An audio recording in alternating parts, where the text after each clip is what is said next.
Mari kita mulai, Mei.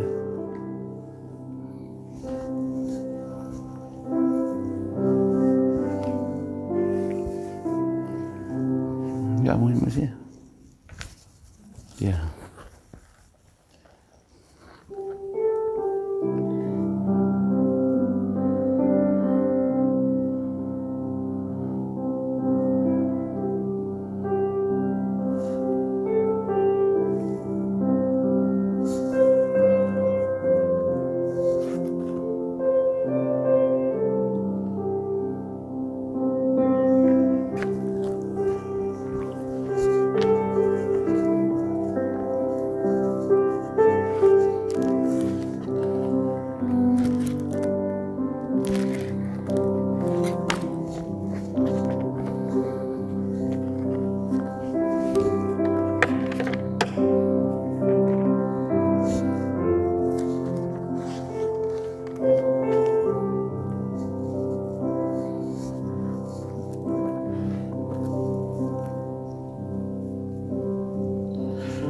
Selamat siang Bapak Ibu sekalian dikasihi Tuhan, kita akan segera memulai kebaktian kita pada hari ini.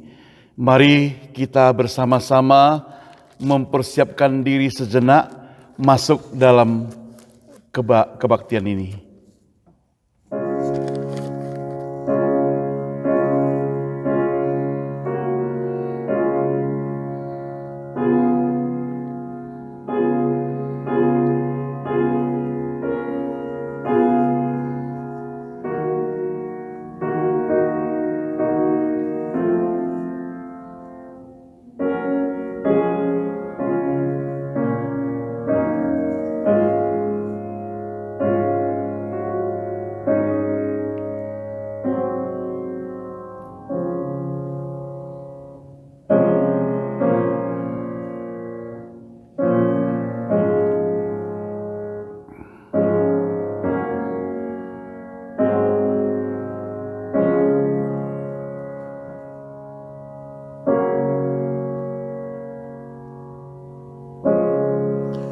Dengarkan firman Tuhan. Marilah kita bersorak-sorak untuk Tuhan, bersorak-sorak bagi gunung batu keselamatan kita. Biarlah kita menghadap wajah-Nya dengan nyanyian syukur, bersorak-sorak baginya dengan nyanyian mazmur. Sebab Tuhan adalah Allah yang besar dan Raja yang besar mengatasi segala Allah. Kebaktian pada hari ini kita alaskan di dalam nama Allah Bapa, Allah Anak, dan Allah Roh Kudus. Turunlah kiranya damai sejahtera atas kita sekalian. Mari saudara kita sama-sama bangkit berdiri. Kita akan memuji Tuhan. Satu pujian nomor 32. Dalam buku nyanyian kita nomor 32. Dialah juru selamatku. Dialah juru selamatku. Kita nyanyikan 2 kali nyanyian ini. Nomor 32.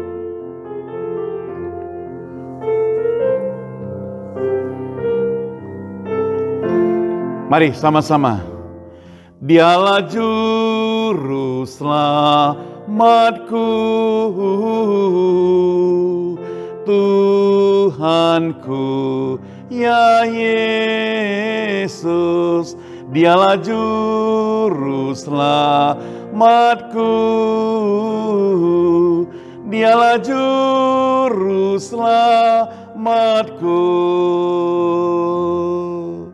Yesus, Yesus, Yesus, Yesus. Dialah juru selamatku, Dialah juru selamatku. Sekali lagi, sama-sama. Dialah juru selamatku, Tuhanku, ya Yesus. Dialah juru selamatku, Dialah juru selamatku. Yesus, Yesus, Yesus, Yesus. Dialah juru selamatku, juru selamatku. Mari kita masuk dalam doa. Bapa kami yang di surga, kami mengucap syukur kepadamu ya Allah, karena pada siang hari ini kembali kami boleh bersama-sama datang ke hadirat-Mu beribadah Tuhan. Tuhan, kami bersyukur untuk kesempatan demi kesempatan buat kami boleh datang kepadamu Tuhan. Kami mau serahkan seluruh rangkaian kebaktian ini ke dalam tangan Tuhan. Khusus bagi kami yang sudah ada dalam ruangan ibadah ini Tuhan. Persiapkan hati kami untuk fokuskan diri, memuji, memuliakan, dan mendengarkan firman Tuhan. Sementara bagi teman-teman yang mungkin dalam perjalanan datang, Tuhan sertai mereka Tuhan. Atau pada hari ini mereka berhalangan datang, dimanapun mereka berada Tuhan, Tuhan ingatkan mereka bahwa hari ini adalah hari Tuhan, agar mereka boleh juga datang ke rumah Tuhan, beribadah kepada Tuhan. Bapa di surga, kami serahkan seluruh rangkaian kebaktian hari ini ke dalam tangan Tuhan. Baik kami yang memimpin kebaktian, yang menyampaikan firman Tuhan, dan yang memimpin puji-pujian. Kami pertaruhkan doa ini Tuhan dari awal, pertengahan, sampai akhir ke dalam tangan Tuhan. Di dalam nama Tuhan Yesus, Juru Selamat kami yang hidup, kami semuanya sudah berdoa. Amin. Hormat diberi bagi Bapa, Anak, dan Roh Kudus, dari mula sampai sekarang dan seterusnya termulia. Amin. Amin. Dipersilakan duduk kembali. Saudara, tetap kita akan memuji Tuhan. Kita akan melihat buku nyanyian kita nomor 66 sebagai luapan kita mengucap syukur kepada Tuhan, karena Tuhan Allah itu begitu besar, begitu setia kepada kita sekalian. Mari kita sama-sama memuji Dia. 66.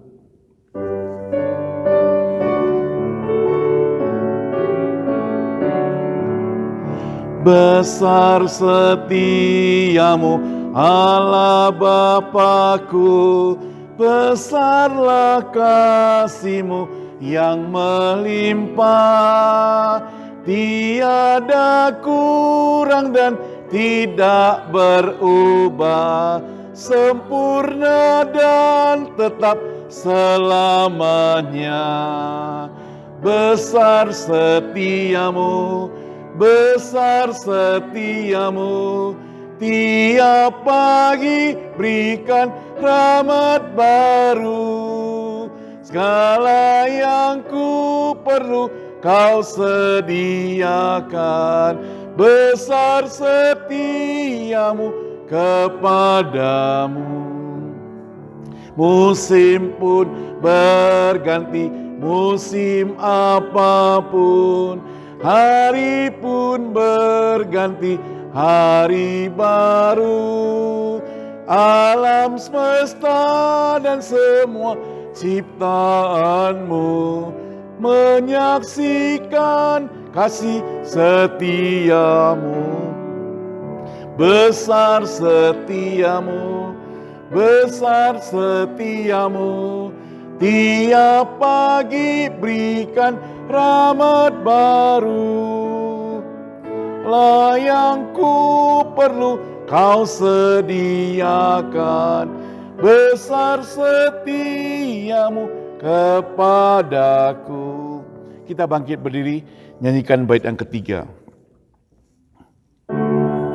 Ampunan dosa, beri damai kekal, kau menghibur dan kau menuntunku, kekuatan dan pengharapan kelak, kasih setiamu selamanya.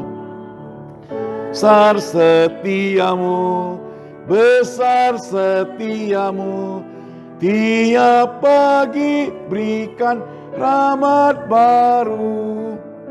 Hal yang ku perlu kau sediakan, besar setiamu kepadaku. Dengan bangkit berdiri, kita akan sama-sama mengikrarkan pengakuan iman rasuli.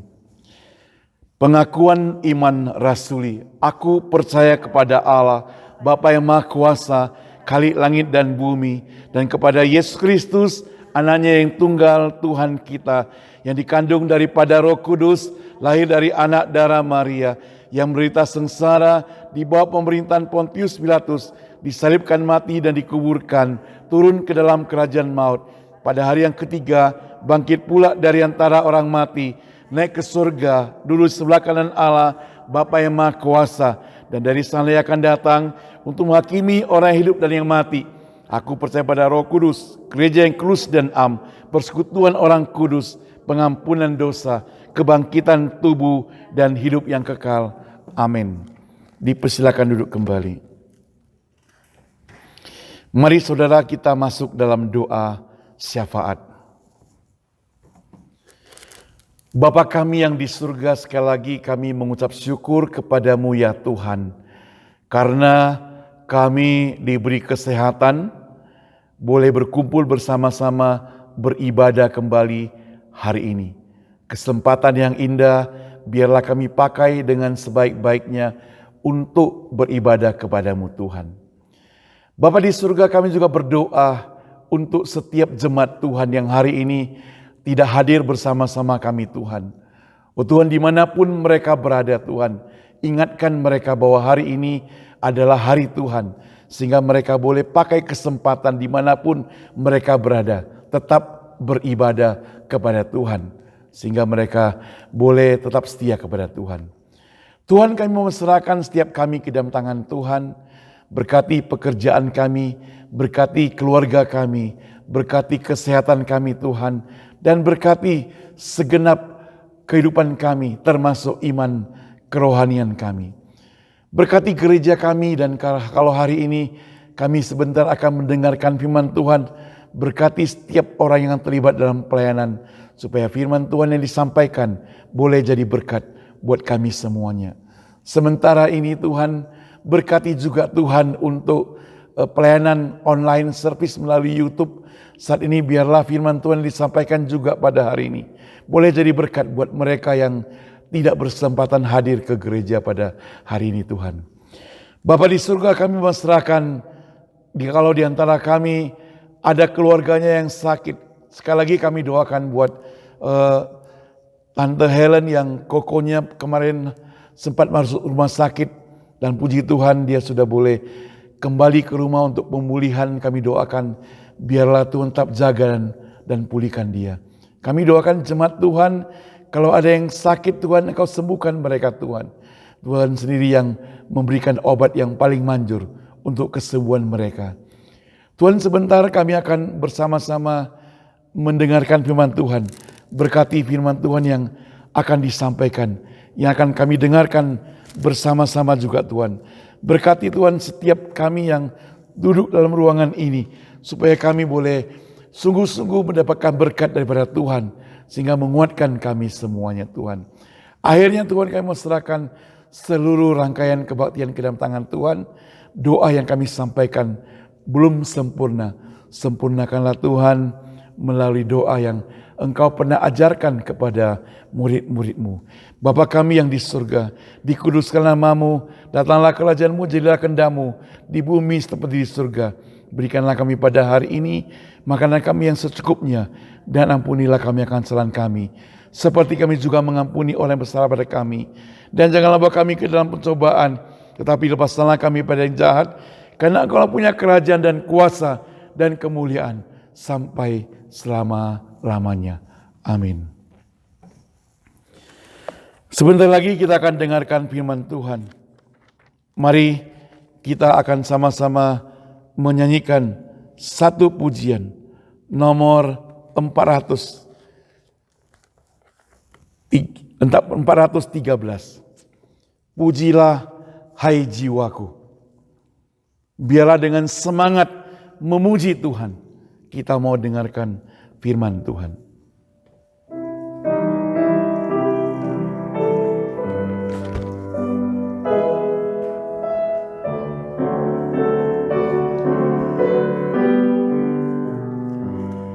Pujilah hai jiwaku akan Yehova, jangan lupakan anugerahnya.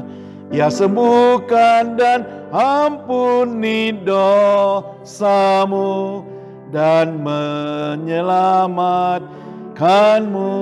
Besar anugerahmu, anugerahmu. Besar anugerahnya.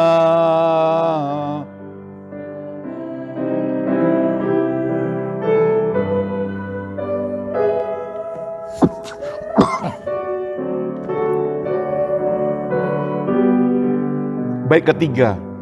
Setinggi langit, sejauh barat dan timur, demikian pun kasih setianya. Bagaikan Bapa kasihi anaknya, Ia pun mengasihimu. Besar anugerahnya, besar anugerahnya, melebihi perkiraanku. Besar anugerahnya. Saudara, mari kita sama-sama akan dengarkan firman Tuhan yang saat ini disampaikan oleh Penginjil Susan.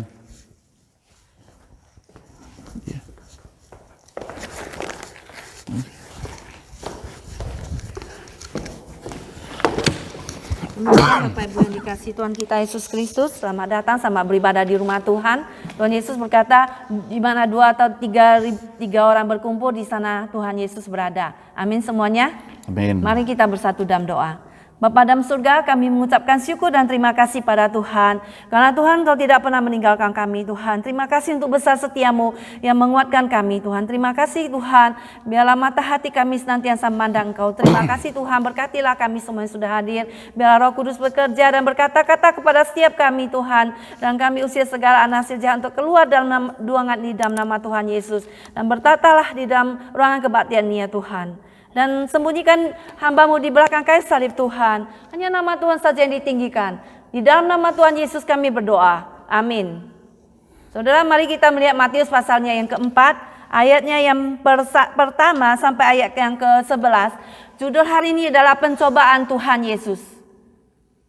Matius pasalnya yang keempat ayat 1 sampai yang 11. Mari kita baca bersama-sama. Matius, Injil pertama, Matius, Markus, Lukas, Yohanes. Matius ya, pasalnya yang keempat ayat 1 sampai yang ke-11. Mari kita buka Alkitab kita, Matius pasal 4 ayat 1 sampai yang 11. Pencobaan Tuhan Yesus. Mari kita baca bersama-sama. Pencobaan Tuhan Yesus. 1, 2, 3. Maka Yesus dibawa oleh Roh ke padang gurun untuk dicobai iblis. Dan setelah berpuasa 40 hari dan 40 malam, akhirnya laparlah Yesus. Lalu datanglah si pencoba itu dan berkata kepadanya, "Jika engkau anak Allah, perintahkanlah supaya batu-batu ini menjadi roti." Tetapi Yesus menjawab, "Ada tertulis, manusia hidup bukan dari roti saja, tetapi dari setiap firman yang keluar dari mulut Allah." Kemudian iblis membawanya ke kota suci dan menempatkannya dia di bumbungan bait Allah. Lalu berkata kepadanya, "Jika engkau anak Allah, jatuhkanlah dirimu ke bawah, sebab ada tertulis, mengenai engkau ia akan memerintahkan malaikat-malaikatnya, dan mereka akan menata engkau di atas tangannya, supaya kakimu jangan terantuk kepada batu." Yesus berkata kepadanya, "Ada pula tertulis, janganlah engkau mencobai Tuhan Allahmu." Dan iblis membawanya pula ke atas gunung yang sangat tinggi dan memperlihatkan kepadanya semua kerajaan dunia dengan kemegahannya. Dan berkata kepadanya, "Semuanya itu akan kuberikan kepadamu jika engkau sujud menyembah aku." Maka berkatalah Yesus kepadanya, "Enyalah iblis, sebab ada tertulis, engkau harus menyembah Tuhan Allahmu dan hanya kepada Dia sajalah engkau berbakti." Lalu iblis meninggalkan dia dan lihatlah malaikat-malaikat datang melayani Yesus. Saudara yang dikasihi oleh Tuhan, di dalam kita kehidupan sebagai orang yang percaya pada Tuhan Yesus, tentulah kita berpikir sangat enak sekali kalau kita tidak mengalami pencobaan. Maka kita semua tidak akan jatuh ke dalam dosa. Dan keinginan kita itu semua adalah baik. Tetapi Tuhan memberikan kepada kita pencobaan-pencobaan supaya kita itu bisa naik tingkat. Supaya kalau kita di dalam kelas kita juga diuji. Ya, ujian. Supaya kita naik kelas. Supaya iman kita diuji. Dan kita itu diketahui kita tetap setia kepada Tuhan. Nah, demikian juga Tuhan Yesus sebagai anak Allah. Yesus adalah anak Allah saja pun diuji ketika dia mau memulai pelayanannya. Apalagi kita sebagai orang yang percaya, anak-anaknya yang percaya pada Tuhan Yesus. Saudara, hari ini pencobaan ini menunjukkan bahwa Yesus itu sungguh adalah anak Allah yang dapat mengatasi atau memenangkan iblis dan pencobaannya. Seseorang tidak akan menunjukkan ketaatannya yang sejati kalau dia tidak diberikan kesempatan untuk tidak taat. Betul tidak? Kalau kita di depan orang kita baik-baik saja. Bagaimana kalau tidak ada kelihatan ujian? Pasti ada yang menyontek, bukan? Tapi di dalam keadaan kita bisa menyontek dan ujian, kita memilih untuk tidak menyontek. Nah, itulah ketaatan yang sudah menunjukkan yang aslinya daripada kita. Maka kita melihat Tuhan Yesus di sini di dalam kitab Ulangan 8 ayat 2 dikatakan bahwa Allah memimpin Israel ke padang gurun untuk merendahkan hati mereka dan untuk membuktikan mereka apakah mereka berpegang pada perintahnya atau tidak. Ya, di dalam hal ini juga diberikan pada waktu Tuhan Yesus dicobai 40 hari 40 malam. Kita juga melihat bahwa Tuhan Allah memimpin orang Israel masuk daripada Mesir, ditarik keluar masuk ke tanah Kanaan, dan di padang gurun ini kita melihat mereka juga dicobai oleh Tuhan. Ya, supaya merendahkan hati mereka untuk membuktikan mereka apakah mereka berpegang pada perintah Tuhan atau tidak. Di padang gurun itu mereka tidak ada makanan dan mereka diberi makan mana dan juga tidak ada daging, kemudian diberikan burung puyuh, tidak ada juga air. Jadi di situ apakah mereka percaya pada Tuhan aja pada mereka melihat mujizat begitu besar di tanah Mesir, diberikan 10 tulah dan dimenangkan oleh Tuhan. Dan juga Tuhan sedang merendahkan dewa-dewa ada di Mesir dan binatang-binatang disembah oleh orang Mesir, direndahkan oleh Tuhan, semua mati binasa. Dan kemudian mereka keluar dari Mesir, masuk ke tanah Kanaan dengan masuk kepada Laut Teberau, yaitu tanah laut yang begitu besar, Lautan Merah, dan mereka bisa melewatinya. Mereka melihat mujizat yang begitu spektakuler. Disitulah Tuhan menguji mereka di padang gurun, apakah mereka setia kepada Tuhan atau tidak. Nah, di sini kita melihat iblis juga mencobai Hawa di Taman Eden, ya. Dan di situ kita melihat di sini dia mencoba Yesus di padang belantara. Setan adalah malaikat yang jatuh ke dalam dosa, di mana mereka seperti gadis setan memberontak kepada Tuhan dan dilemparkan Tuhan ke bawah ke bumi ini di atas awan-awan. Dan disitulah saudara sekalian, iblis mencobai manusia untuk jatuh ke dalam dosa. Kita melihat di sini dia adalah secara konstan melawan orang-orang yang mengikuti dan mentaati Tuhan. Pencobaan dari setan adalah real dan dia selalu mencoba untuk membuat kita melakukan sesuatu dengan cara dia atau cara kita dan tidak sesuai dengan kehendak melakukan cara Tuhan. Yesus suatu hari memerintahkan, Tuhan Yesus akan memerintahkan, ya, saat ini Tuhan sudah menjadi raja segala raja, Tuhan segala Tuhan. Dia akan memerintah alam semesta. Dan saat ini iblis mencoba Tuhan Yesus supaya dia dengan jalan pintas, ya, tidak usah naik ke atas kayu salib, tetapi dengan jalan pintas, yaitu supaya dia jatuh ke dalam dosa atau menyembah iblis dan sebagainya, dan supaya iblis berkuasa, ya, untuk menggeser posisinya kepada Tuhan Yesus. Saudara sekalian, Roh Kudus membawa Tuhan Yesus ke padang belantara untuk dicobai oleh iblis. Nah, kita melihat Roh Kudus kadang-kadang tidak memimpin kita kepada situasi yang baik. Roh Kudus juga memimpin kita kepada keadaan yang buruk, misalnya menghadapi pencobaan, menghadapi kesulitan, untuk kita diuji oleh Tuhan supaya kita taat dan setia pada Tuhan. Nah, Roh Kudus membuat Tuhan Yesus setelah dia berpuasa 40 hari 40 malam, setelah dia keluar dari pembaptisan di air oleh Yohanes Pembaptis.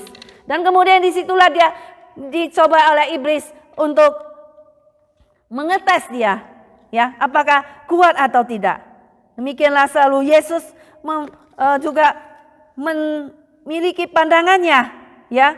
Tuhan Yesus sendiri di situ pada waktu dia dibawa oleh Roh Kudus ke padang belantara pada waktu itu.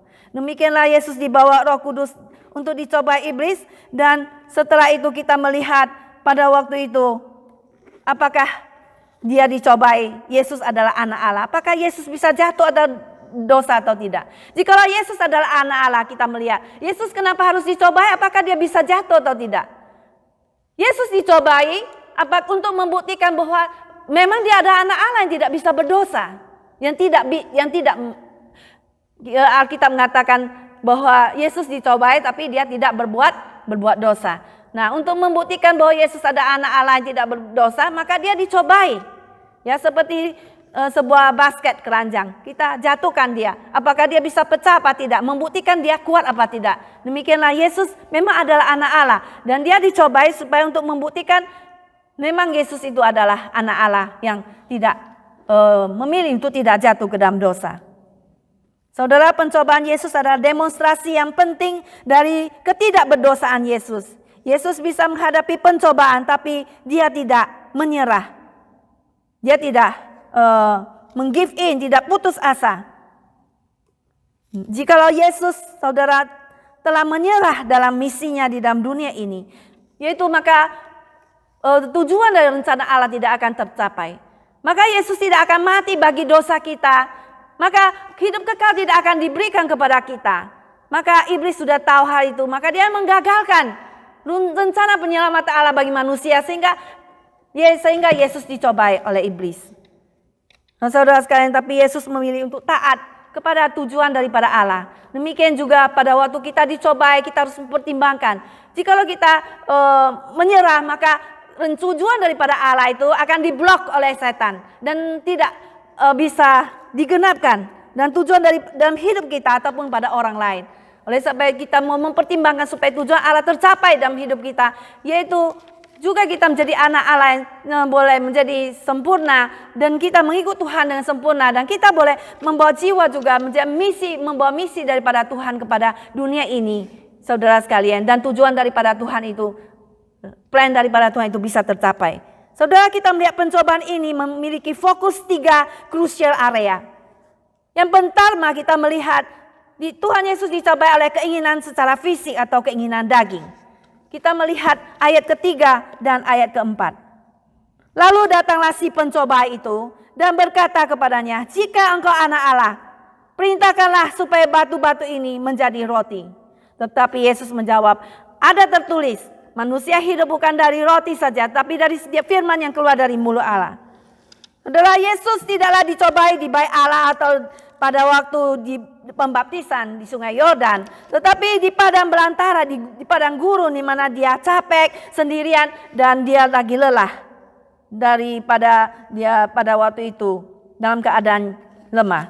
Nah, iblis juga sering menggoda kita sewaktu kita tidak ada penjagaan, sewaktu kita sendirian dalam keadaan emosi secara fisik, stres, ya.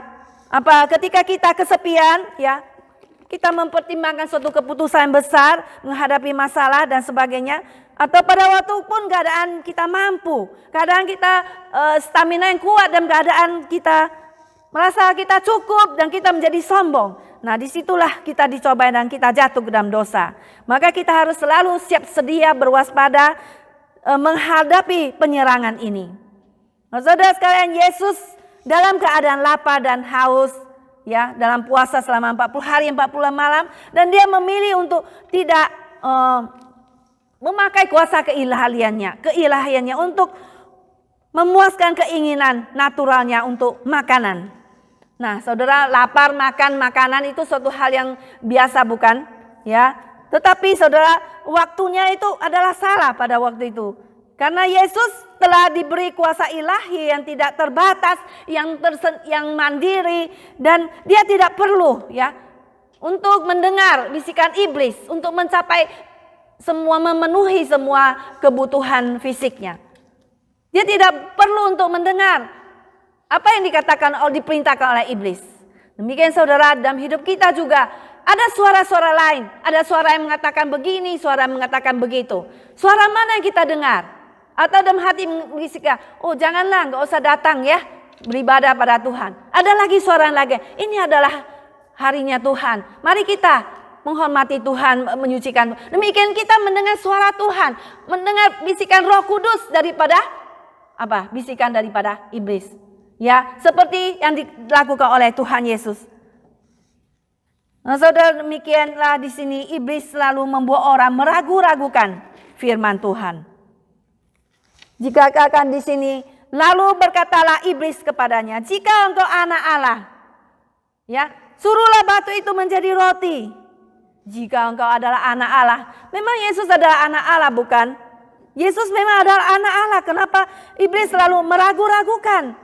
Jika engkau anak Allah, iblis selalu meragu-ragukan akan identitas daripada Tuhan untuk membuktikan Yesus itu ada anak Allah.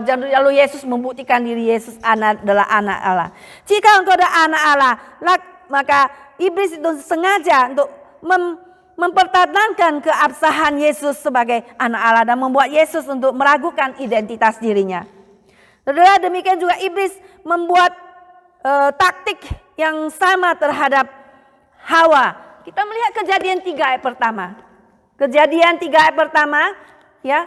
Di sini kita melihat pada mulanya Hawa jatuh ke dalam dosa, di mana iblis juga membuat Hawa meragu-ragukan akan firman Tuhan. Meragu-ragukan, benar enggak apa kata Tuhan ini, ya kan? Ayat ketiga, pasal 3 ayat pertama. Adapun ular ialah yang paling cerdik dari segala binatang di darat yang dijadikan oleh Tuhan Allah. Ular itu berkata kepada perempuan itu, "Tentulah Allah berfirman, semua pohon dalam taman ini jangan kamu makan buahnya, bukan?" Nah, bukankah Tuhan berkata semua pohon dalam taman ini boleh makan, tapi buah di tengah taman itu tidak boleh dimakan. Ya kan? Tetapi ditwistik sama ular itu, semua boleh makan bukan? Ya, jadi diragu-ragukan. Jadi Hawa berkata, semua daun pohon ini boleh kami makan, tetapi buah di tengah itu tidak boleh makan ataupun dipegang katanya. Jadi sudah ditambah-tambah juga sama si Hawa, nggak boleh juga dipegang katanya. Nah, di sini saudara sekalian, iblis membuat kita itu meragu-ragukan firman Tuhan. Ya, ada firman Tuhan, Alkitab selalu diserang. Ya, oh ini Alkitab ini palsu lah, padahal tidak pernah ya dipalsukan. Semua ada catatan aslinya, semua ada. Nah, itu semua itu ada apa itu? Pekerjaan iblis, pekerjaan setan untuk membuat orang tidak percaya. Ataupun ada orang-orang yang katanya dalam tanda kutip ya, berintelektual tinggi. Ya, yang tidak mau mempercayai Alkitab sebagai firman Tuhan. Nah, kita percaya Alkitab sebagai firman Tuhan, kenapa? Karena yang menulis Alkitab ini orang-orang berintelektual tinggi. Ya, seperti Musa. Yang menulis kitab Musa itu memiliki semua ilmu yang ada di Mesir. Semua ilmu. Ya, jurusan apa, fisika, semua jurusan. Dia ada semua, dia memiliki semua ilmu itu. Dan kemudian kita melihat juga Rasul Paulus. Rasul Paulus adalah seorang yang juga ahli Farisi, ahli Taurat. Seorang yang juga sangat cerdas sekali ya. Dia menulis 13 surat daripada New Testament ini, perjanjian baru. Jadi kita melihat luar biasa orang-orang semua berintelektual tinggi. Ya, wahyu diberikan Tuhan di dalam sejarah orang Israel, di dalam murid-murid daripada Tuhan Yesus. Nah, saudara sekalian, demikianlah apa yang dibisikkan iblis. Kita uji dulu dengan Alkitab, benar apa tidak? Ya. Padahal Yesus pada waktu itu baru dikonfirmasi oleh Allah Bapa.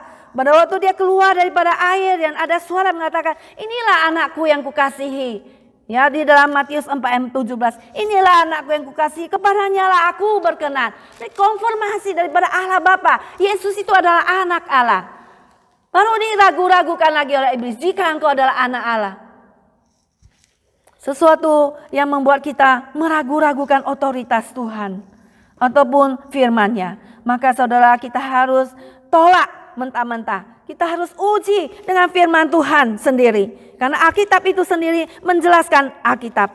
Nah, saudara, Alkitab itu, maka firman Tuhan berkata, firman-Mu teguh di surga, ya, selama-lamanya. Di dalam Mazmur 118, ya, ayatnya yang ke-84. Firman-Mu teguh di surga selama-lamanya. Nah, firman Tuhan tetap aja memberi supply, tetap berbicara kepada kita. Firman Tuhan tetap menegur kita, menolong kita. Ya, meskipun diserang bagaimanapun, Tuhan tetap berbicara kepada kita. Nah, saudara sekalian, jika engkau adalah anak Allah, perintahkanlah supaya batu-batu itu menjadi roti. Saudara, Yesus mampu mengubah batu-batu jadi roti? Mampu? Yesus mampu mengubah semua, ya kan? Kita melihat Tuhan Yesus membuat mujizat, air menjadi anggur, Lazarus dibangkitkan dari kematian, orang buta diselipkan matanya, orang timpang berjalan dan sebagainya. Tapi kita melihat di sini Yesus tidak mau mendengar ya perintah daripada iblis. Yesus tidak melakukan atas perintah iblis itu. Yesus memberi makan 5.000 orang dengan 5 roti dan 2 ikan. Ya, sewaktu di padang gurun juga kita melihat Tuhan memberikan mana kepada orang-orang Israel yang kelaparan. Dan Yesus sendiri adalah roti dari surga. Dalam Yohanes 6 ya, ayat ke-51. Aku adalah roti yang turun daripada surga. Barang siapa makan dagingku, makan aku, maka dia akan memperoleh hidup yang kekal. Jadi Yesus sendiri adalah roti yang turun daripada surga. Maka kita harus menerima Tuhan Yesus sebagai makanan rohani kita. Saudara sekalian, keinginan-keinginan kita, saudara, mungkin pada saat ini ya tidak sesuai dengan cara Tuhan. Nah, maka jikalau kita ingin, saudara sekalian, ya melakukan sesuatu yang tidak sesuai dengan kehendak Tuhan, mencapai nafsu kedagingan kita yang tidak sesuai, belum waktunya Tuhan, maka kita harus tahu ya, kalau kita misalnya ada sesuatu kesempatan, misalnya waktu kita masih muda ya, mencuri, ya mendapatkan sesuatu yang kita tidak punya ya, itu sesuatu yang menyenangkan diri sendiri, kayak Tuhan Yesus dicobai ya kan, ya supaya memerintahkan batu menjadi roti. Tapi kita melakukan dengan cara yang salah dan waktu yang salah, maka hal itu tidak benar ya, dan kita tidak menurutinya. Demikian saudara, Tuhan Yesus dicobai ya. Ayat 4 Yesus mengatakan, ada tertulis manusia hidup bukan dari roti saja, tapi dari setiap firman yang keluar dari mulut Allah. Setiap perkataan yang keluar dari mulut Allah. Ayat ini dikutip dari Ulangan 8 ayat 3 yang menunjukkan sungguh-sungguh bangsa Israel tentang mana. Di mana kita lihat orang Israel masuk keluar dari Mesir, mereka cuma makan mana, maka mereka berteriak-teriak, kami nggak dapat makan burung, ya nggak dapat makan daging maksudnya. Kita di Mesir dapat makan macam-macam segala macam. Di sini kita mati kelaparan. Jadi mereka bersungut-sungut di sini. Nah maka Tuhan berkata bahwa manusia hidup itu bukan daripada roti saja, tetapi daripada setiap firman yang keluar dari mulut Allah. Kita melihat Ulangan 8 ayatnya yang ketiga.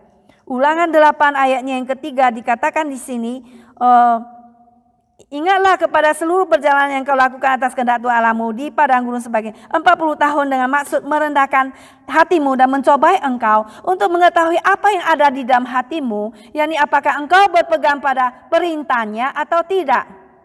Jadi ia merendahkan hatimu, membiarkan kau lapar dan memberi engkau makan mana yang tidak kau kenal dan yang juga tidak dikenal oleh nenek moyangmu, untuk membuat engkau mengerti bahwa manusia hidup bukan dari roti saja, tapi manusia hidup dari segala yang diucapkan oleh Tuhan. Nah juga di sini kita melihat pencobaan ini tadi sudah kita baca bahwa juga terjadi pada atas Adam dan Hawa, di mana pada waktu itu Hawa melihat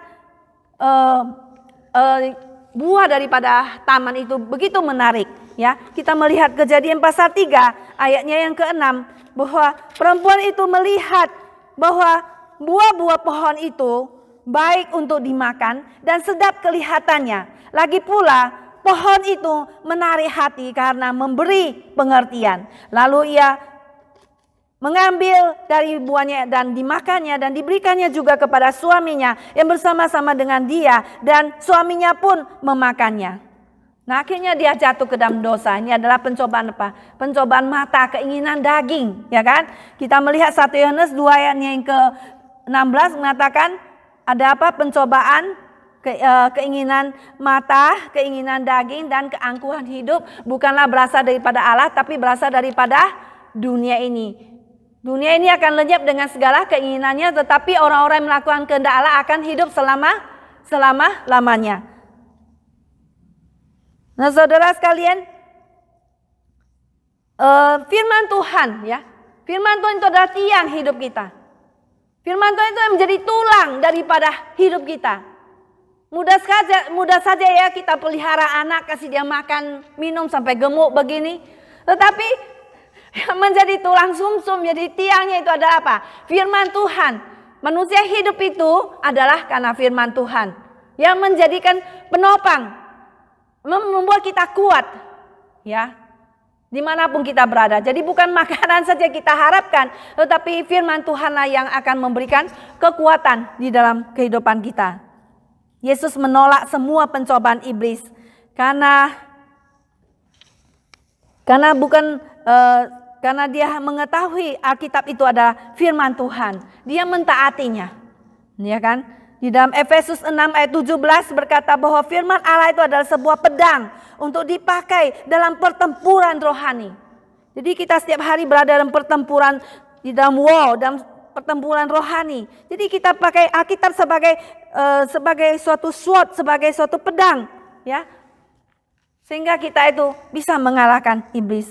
Nah, perhatikan bahwa iblis itu menghafal Alkitab, tetapi dia gagal untuk mentaatinya. Kadang dia twisted ya, kadang dia ganti-ganti firman Tuhan itu ya. Nah, saudara mengetahui firman Tuhan adalah suatu hal yang, tapi mentaati firman Tuhan itulah yang harus kita lakukan. Mengetahui dan mentaati, itulah yang menjadi kehidupan bagi kita. Bukan hanya mengetahui tapi kita menaati ya keinginan-keinginan Tuhan itu. Firman Tuhan memiliki power, kuasa untuk membuat kita hidup bagi firman Tuhan, hidup bagi Tuhan yang membuat kita itu bisa menghadapi kesulitan-kesulitan daripada hidup itu. Saudara sekalian, ada seorang yang pada waktu dia mencuci baju, dia ambil baju ke laundry dan dia sudah taruh sabun ke dalam dan taruh airnya sudah. Tapi ada orang pada waktu dia lupa mau ambil baju ke atas, pada waktu dia turun laundrynya sudah dimasukkan orang lain. Tetapi sabunnya adalah sabun dia. Ya, tetapi kemudian dia mengingat firman Tuhan mengatakan apa? Kasihilah sesamamu manusia seperti dirimu sendiri. Ya, jangan membalas kejahatan dengan kejahatan, tetapi balaslah kejahatan dengan apa? Dengan kebaikan. Nah, inilah pencobaan yang kita alami setiap hari. Maka Tuhan di dalam Ibrani 1 Korintus 10 ayat 13 mengatakan apa? Pencobaan-pencobaan yang kita alami adalah pencobaan biasa yang tidak melampaui kekuatan manusia. Jikalau engkau dicobai, maka ia akan menyediakan jalan keluarnya. Nah, kita sudah hafal semuanya ya. Tadi yang pertama dicobai keinginan daging. Yang kedua itu adalah apa? Pencobaan hak milik ataupun kekuasaan ya, untuk show off ya kan. Mari kita melihat Matius 4 kembali ayat ke-5 sampai yang ke-7. Di sini Tuhan Yesus dicobai atas kekuasaan. Ayat 5 dan 7. Kemudian iblis membawanya ke kota suci dan menempatkan dia di bumbungan bait Allah. Lalu berkata kepadanya, jika engkau adalah anak Allah, jatuhkanlah dirimu ke bawah. Sebab ada tertulis mengenai engkau, ia akan merintahkan malaikat-malaikatnya dan mereka akan menatang engkau di atas tangannya, supaya kakimu jangan terantuk kepada batu.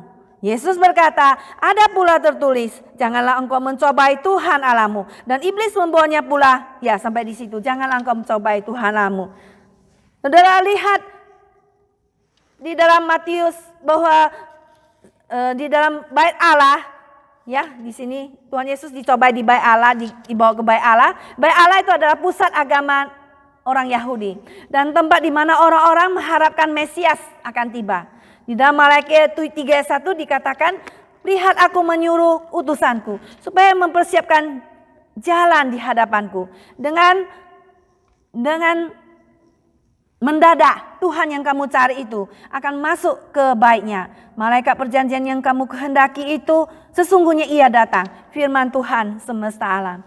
Dan saudara, Herodes Agung itu telah merenovasikan bait Allah dengan pengharapan supaya ia disukai oleh orang-orang Yahudi. Karena siapa itu? Herodes bukan orang Yahudi tapi bangsa keturunan Edom. Nah, bait Allah ini adalah yang gedung tertinggi dalam area itu, dan bumbungan itu adalah kemungkinan dinding yang di sudut yang menjorok keluar ya dari lereng bukit yang menghadap lembah di bawah. Dari tempat itu Yesus dapat melihat seluruh Yerusalem di belakang dia dan tempat-tempat yang beberapa mil jauhnya di depan dia. Disitulah kutipan iblis dari Alkitab Mazmur adalah sesuatu yang licik kita melihat karena tidak cocok dengan artinya. Kalau kita melihat bahwa iblis mengutip Mazmur 91 ayat 11 sampai 12, ya, saudara sekalian bisa melihatnya. Di dalam Mazmur ini dikatakan tidak ada suruh lompat, ya. Tapi iblis menambahkan suruh lompat.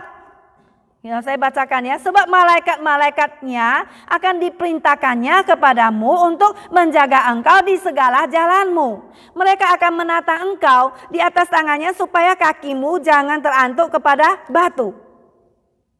Nah, iblis menambah-nambah firman Tuhan, suruh Tuhan Yesus lompat dari bumbungan bait Allah yang paling tinggi itu ke bawah lembah ke jurang.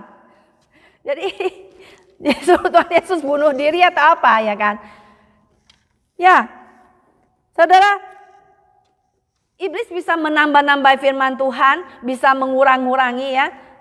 Kadang kita melihat, karena kita pada waktu dulu saya suka mendebat ya sama orang agama lain. Ditwisted itu ya, kitab dicomot-comot terus disesuaikan dengan kehendak agama mereka. Oh ini artinya begini, artinya begini. Nah kalau kita tidak melihat konteks sebelum dan sesuai, dan sesudahnya, maka kita akan jatuh, kita akan gagal paham. Oh, artinya begini, bukan ya. Kita lihat seluruh pasal ataupun apa arti daripada yang dimasukkan. Kadang mereka mengulang-ulangi kata-katanya. Kita lihat kembali, oh katanya bukan demikian. Jadi mereka suka mentwisted ya ayat Alkitab itu. Nah, maka kita juga harus hati, jangan memotong-motong kitab suci, diambil satu-satu ayat dicomot-comot. Ya, begitulah jahatnya si setan itu. Ya, jadi apakah kita lihat respon daripada Tuhan Yesus terhadap pencobaan iblis? Nah, Yesus berkata ayat ke-7, ada pula tertulis, janganlah engkau mencobai Tuhan Allahmu. Ini Yesus mengutip dari Ulangan 6 ayat 16. Dikatakan janganlah kamu mencobai Tuhan Allahmu seperti kamu mencobai dia di Meriba. Yaitu pada waktu orang-orang Israel di padang gurun mereka sangat haus.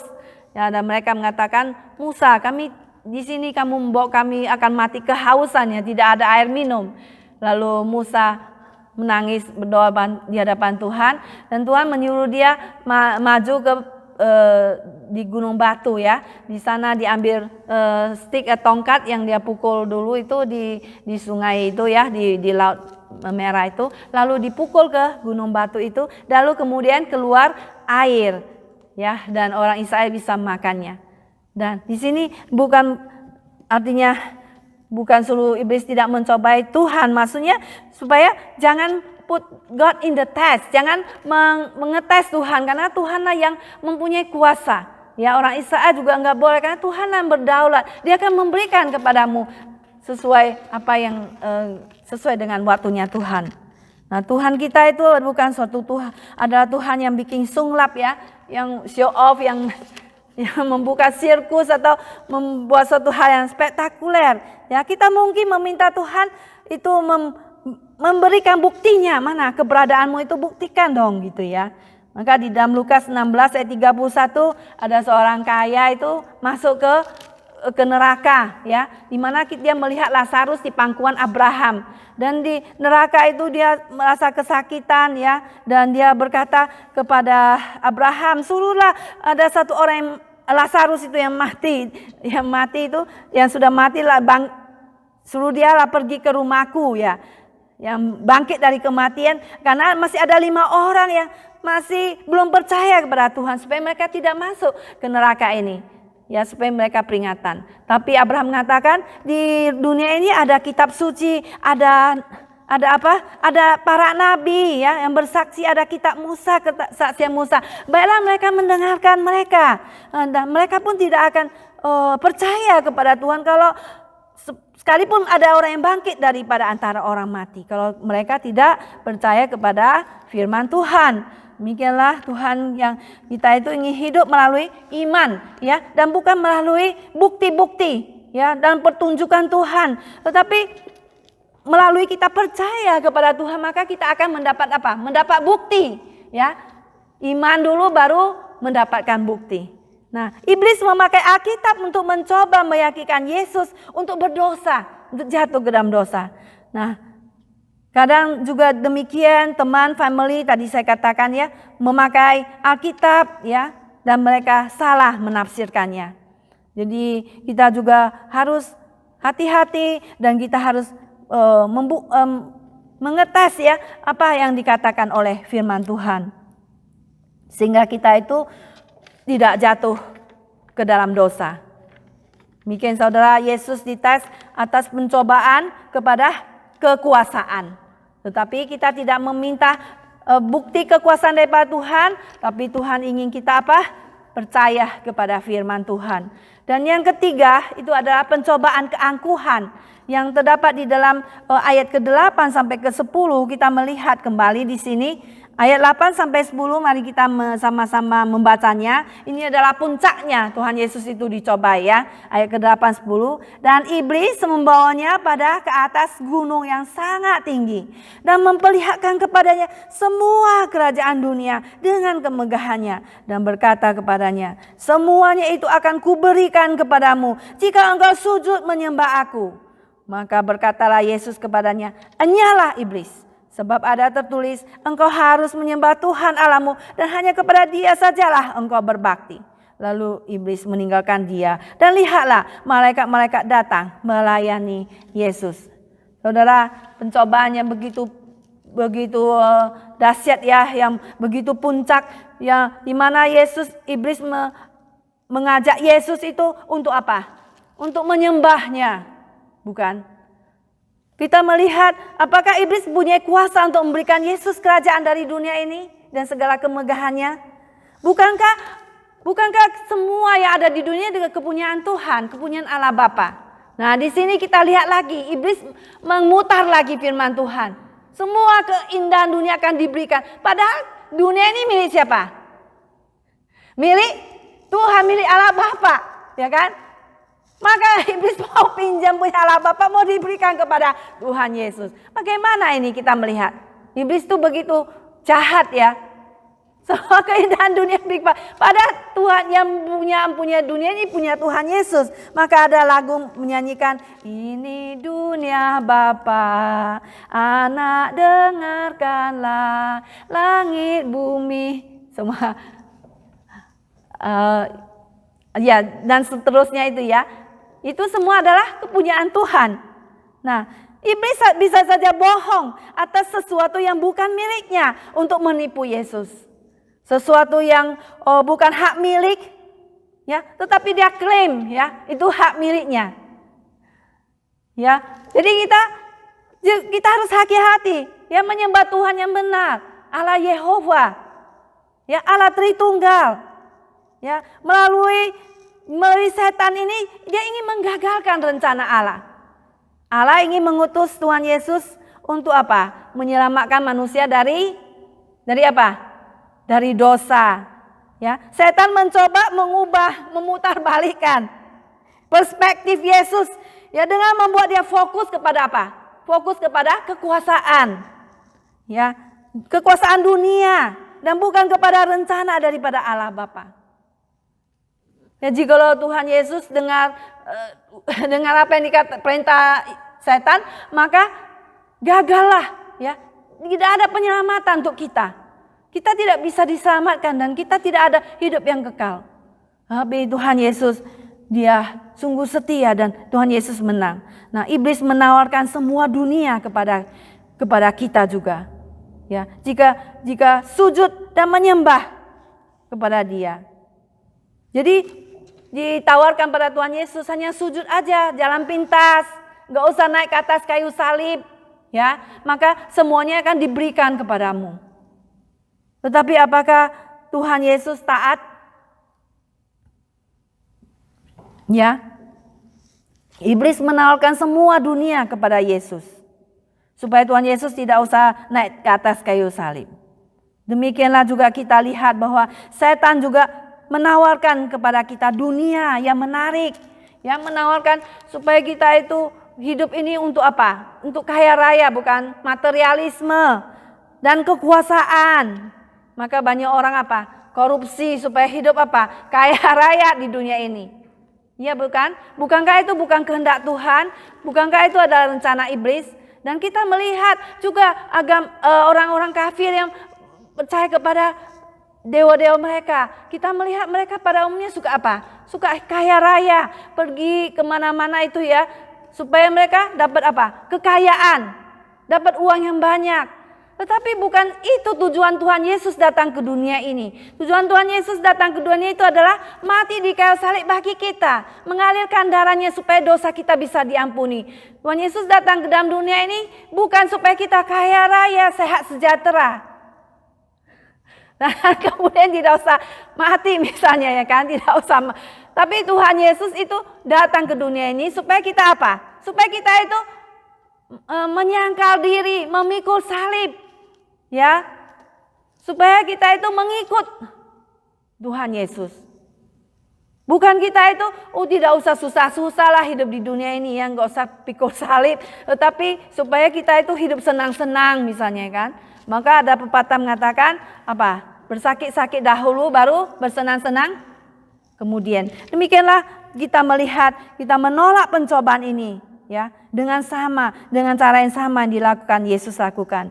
Jika kita saudara memenuhi keinginan kita dengan sesuatu yang ditawarkan oleh dunia. Maka apa kita kutiplah ucapan Tuhan Yesus. Tuhan Yesus mengatakan apa?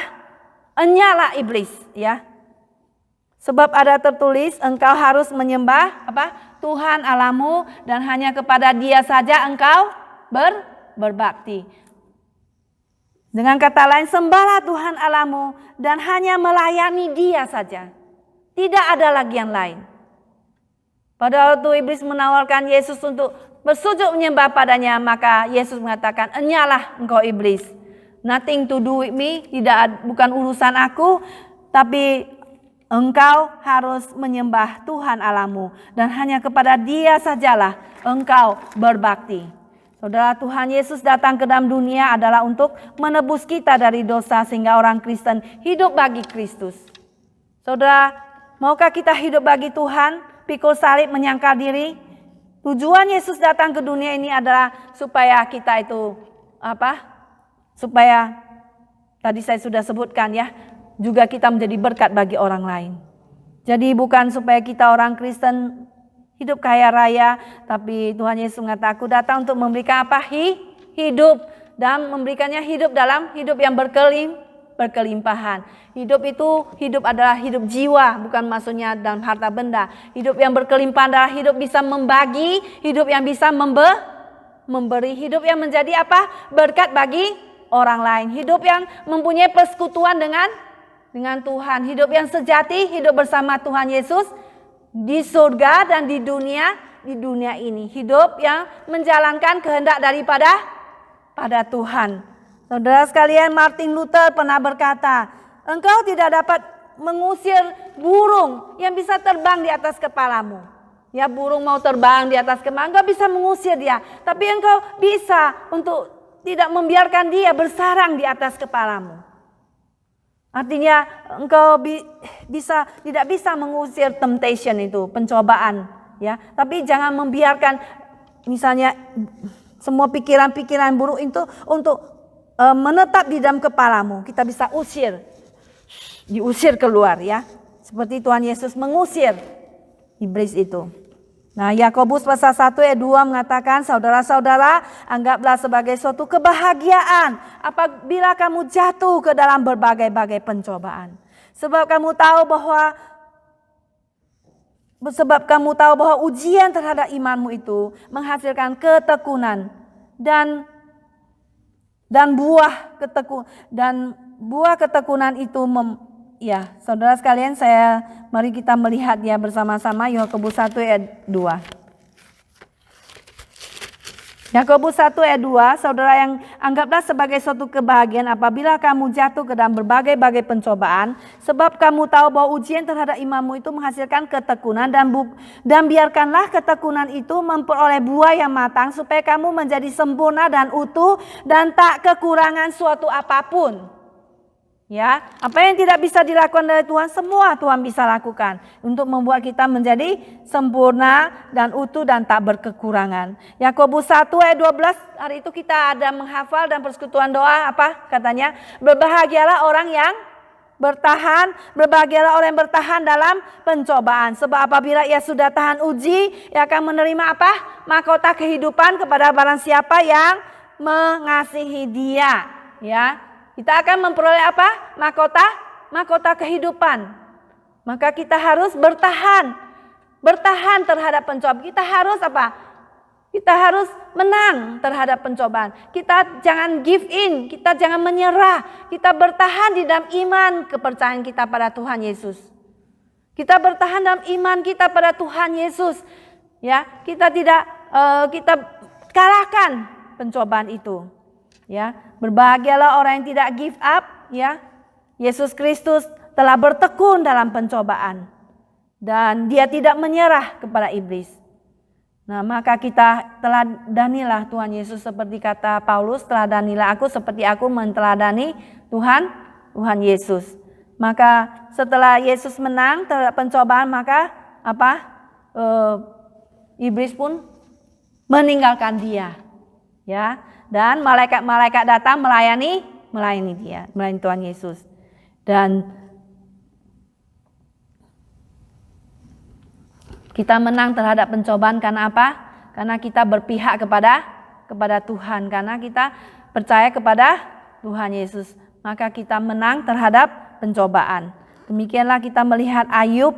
Ayub adalah seorang yang setia, tidak bercacat celah di hadapan Tuhan, seorang yang benar.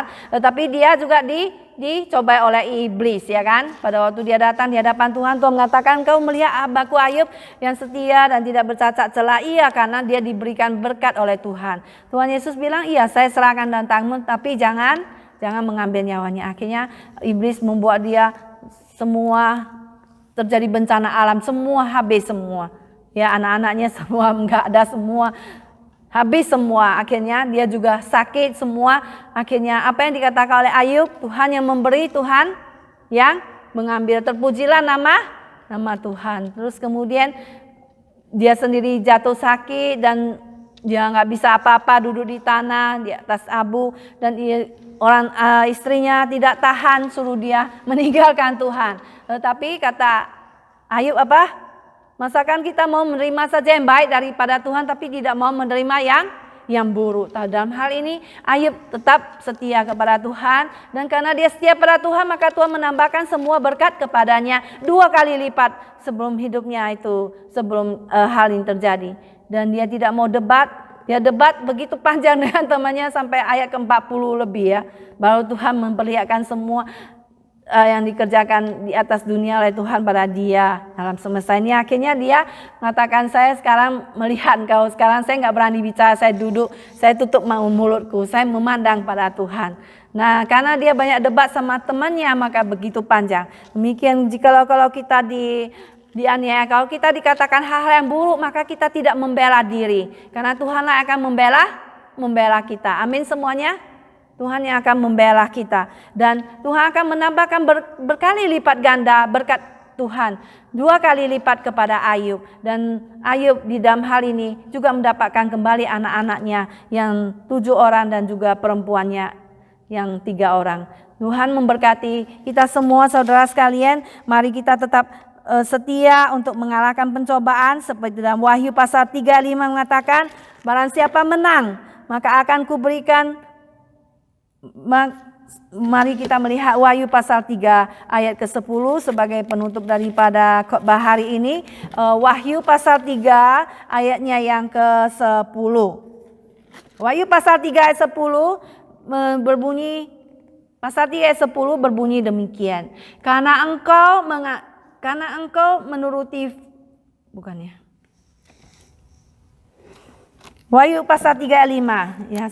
Pasal 3 ayat 5, barang siapa menang ia akan dikenakan pakaian putih yang demikian. Aku tidak akan menghapus namanya dari kitab kehidupan, melainkan aku akan mengaku namanya di hadapan Bapa-Ku dan di hadapan para malaikatnya. Dan juga di dalam kitab Roma mengatakan bahwa kita ini adalah lebih daripada seorang pemenang. We are more than conqueror. Jadi orang-orang Kristen, orang percaya, anak-anak Tuhan adalah orang-orang yang pemenang. Orang-orang yang berhasil dalam hidupnya, orang-orang yang hidupnya berdinamika. Karena kita adalah lebih daripada seorang pemenang. Karena Tuhan Yesus sudah bangkit dari kematian, dan Tuhan Yesus adalah pemenang, dan Tuhan Yesus telah mengalahkan musuh yang terbesar yaitu iblis, dan kita mengikut dia, kita adalah lebih daripada seorang pemenang. Amin semuanya. Mari kita masuk ke dalam doa. Ya, minta Mulyadi tutup dalam doa ya. Mulyadi.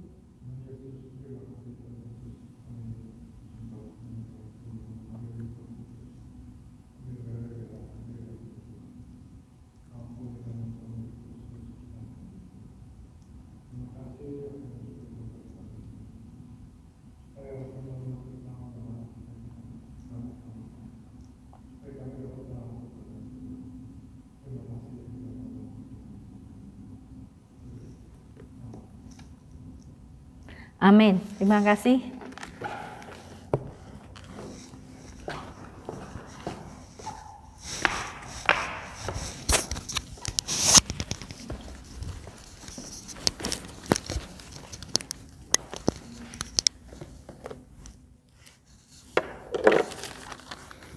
Demikianlah firman Tuhan kita dengarkan bersama pada hari ini.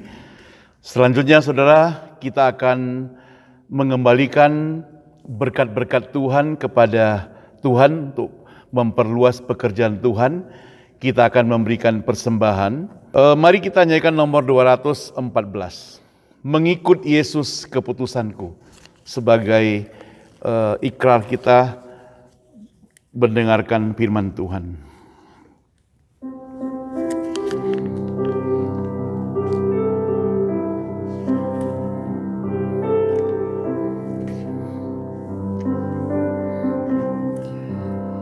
Mengikut Yesus keputusanku, mengikut Yesus keputusanku, mengikut Yesus keputusanku.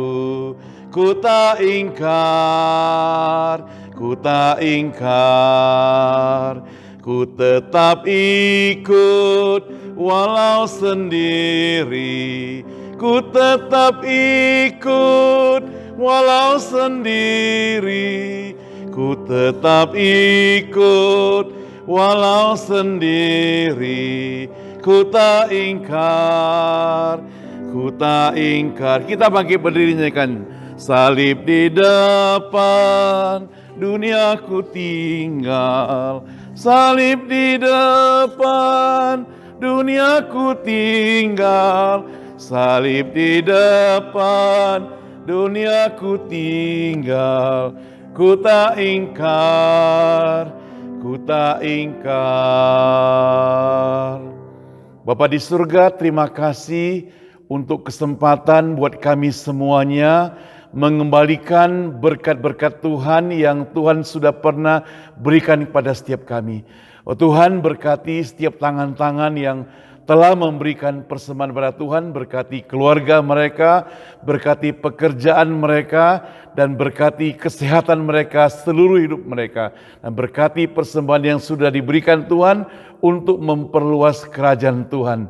Dalam nama Tuhan Yesus kami berdoa, amin. Teman-teman semua, mari kita akan tutup ibadah kita. Kita bangkit berdiri, kita akan nyanyikan doksologi, kemudian berkat Tuhan, dan Amin Song.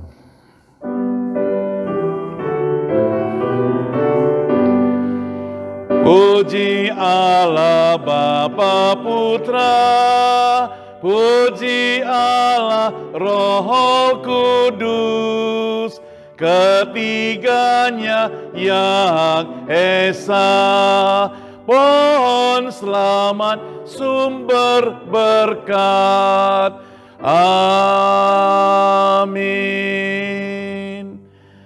Saudara sekalian yang dikasihi dan mengasihi Tuhan, pulanglah dan terimalah berkat Tuhan. Kasih dari Allah Bapa, anugerah dan keselamatan dari Yesus Kristus, pertolongan dan penghiburan dari Roh Kudus menyertai seluruh kehidupan Anda, menyertai kesehatan Anda, menyertai keluarga Anda, menyertai kerohanian Anda, iman kepercayaan Anda, dan menyertai seluruh kehidupan Anda hari ini, besok, dan sampai selama-lamanya. Amin. Amin. Amin. Amin. Amin. Dipersilakan duduk kembali. Doa tebuh, kebaktian selesai. Tuhan memberkati kita sekalian.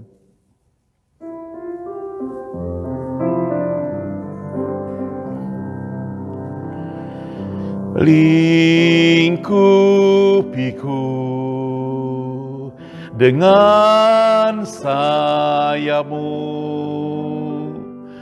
naungiku dengan kuasa-Mu di saat badai bergelora. Ku akan terbang bersamamu, Bapa Kau Raja atas semesta. Ku tenang sebab Kau Allahku. Ku tenang sebab Kau Allahku. Di saat badai di luar sana bergelora, jangan takut ya, karena Allah beserta dengan kita. Amin, saudara.